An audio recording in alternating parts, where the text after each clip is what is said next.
Stopmotion, a creepy horror movie that explores the story of a young woman who's trying to help her difficult mother record one last stop-motion movie that ends up leading us down a very dark and twisted path. A storyline that may not be quite so unique in the horror world, but is still a storyline that has an underlying horrifying message. This movie has had a mixed bag of reviews recently, with some people loving it to other people hating it, and others just kind of sitting on the fence. But where do I lay in all of this? Well, I'm about to delve into my own horror movie review, which will contain spoilers. You have been warned. Get yourselves comfy, guys, and let's take a look at Stopmotion.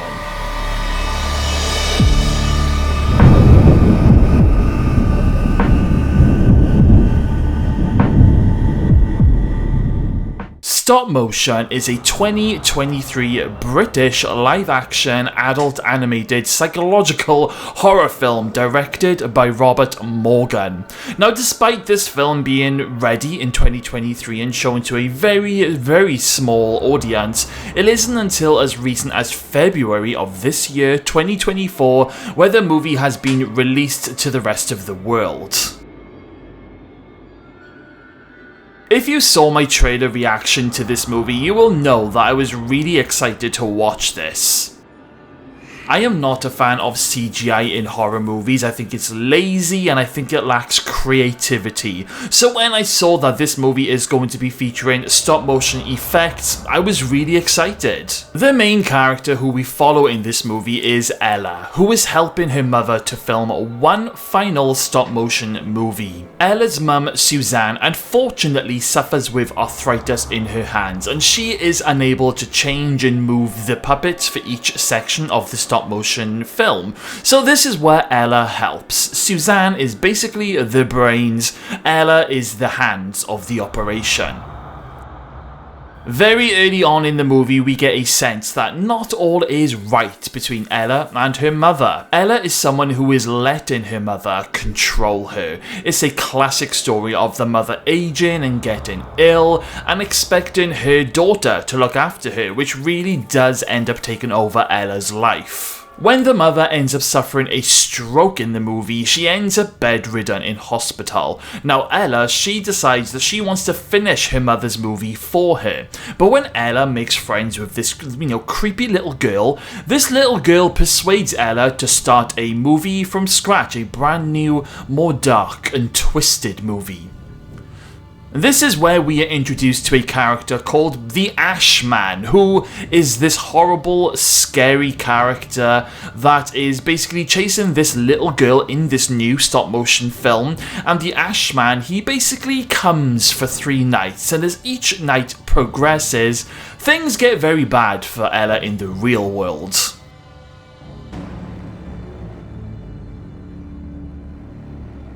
Things start happening to Ella in the real world as Ella is creating the stop-motion movie, and reality starts to become very blurred, and we are all left wondering, is Ella losing her mind? My first impressions on this movie are dark, twisted, a little bit confusing, and also quite depressing.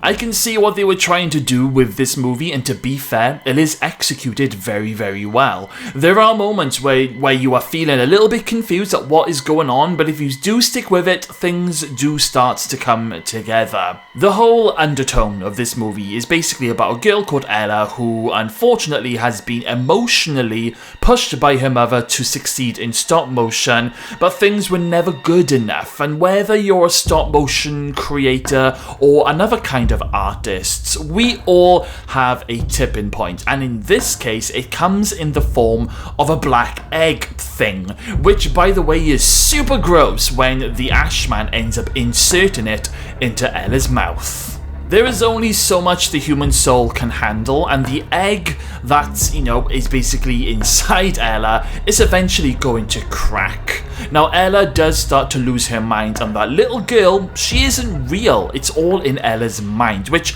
I kind of knew straight away because it just kind of seemed obvious to me. The little girl is very strange the moment we get to meet her. It is a very tragic tale of a woman who spins into complete insanity.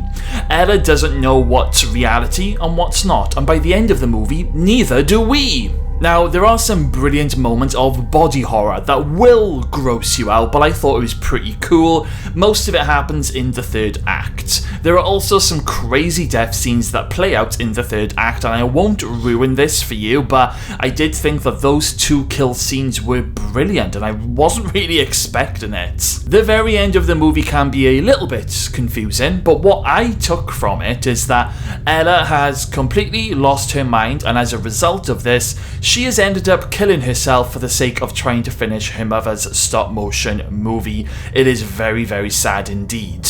So here are some positives that I have for the movie. I absolutely loved the stop motion scenes. We get to see some really cool, disturbing imagery when the story is being told about the Ashman and the little girl running away, which, by the way, the Ashman character is flipping amazing. I thought he was scary. I loved his creepy face when he goes to attack Ella in the cupboard. The body horror was amazing when it eventually happened. There's just so much that you can do with stop motion and body horror. You can create things that you're not used to seeing on the screen. For example, when Ella starts peeling out her face and giving it to the Ashman to eat was so messed up, but this is what I love. I liked Ella's character, and I also liked her boyfriend Tom. I feel they both played their parts very, very well, and I also liked the woman who played Ella's mum. I found her whole persona quite creepy, almost like that, the evil stepmother character arc that you get to see when you're a child growing up. Some of my mixed moments from the movie is the lack of action, I suppose, is probably the right way of putting it. Now, what I mean by that is that there are a lot of moments that I feel dragged just a little bit. This movie doesn't really have the loud background music to keep you on the edge of your seat. There's quite a lot of moments where it's quiet in the movie. Like, for example, when Ella is off in a daydream when someone's talking to her, like her boyfriend Tom. He's chatting with her, but we're not hearing what he's saying. It's all being sort of spaced out into Ella's daydream, which, of course, it is telling the audience that Ella is indeed detaching herself from the real world. I totally get that, but you don't necessarily know that, that's what's happening at the very moment until much later on in the movie. Also, as I said, there were quite a lot of moments that will confuse you, and, particularly around maybe the halfway mark of the movie. There's a scene where Ella has basically, where we've been led to believe that she's taken some LSD to try and get some inspirational ideas for her stop-motion movie.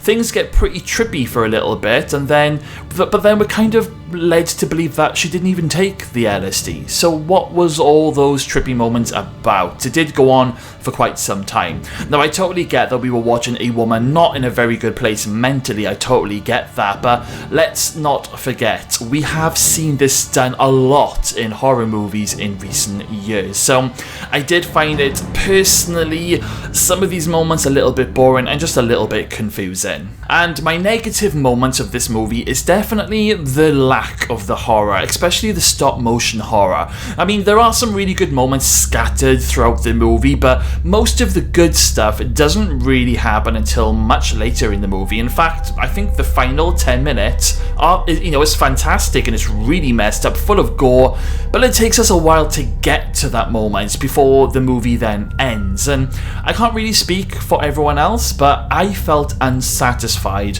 when the credits started rolling. I wanted to see more of this messed up body horror tale. I honestly thought we were going to get a lot more of it. But all in all, to conclude, it is a good little twisted psychological horror movie. In my opinion, I feel this movie is going to be very, very niche for certain horror fans. I don't think everyone is going to like it. I totally understand why this movie seems to have good and bad reviews from different fans from around the world. As I said, it has its good points and its bad points. I don't think it's a bad movie at all. It's just lacking a little bit of oomph, in my opinion. I don't think this is going to be one of those horror movies that's going to get a sequel. This story feels like it's pretty much done by the time the credits roll. But what I do hope is that maybe we could get future different horror movies that will have a lot more stop motion effects thrown in, because it really is effective in horror movies. So maybe this movie could kickstart that. I am going to give this movie a 6.5 out of 10, but let's hear some of your thoughts. Did you guys enjoy this movie, or were you feeling a little bit let down? Do you agree with the things that I have talked about in this review, or do you have other opinions? Let me know everything in the comments box below. Okay then guys, thank you all for watching today's video. Make sure you smash that subscribe button, stay safe out there, and I will see you all again very, very soon.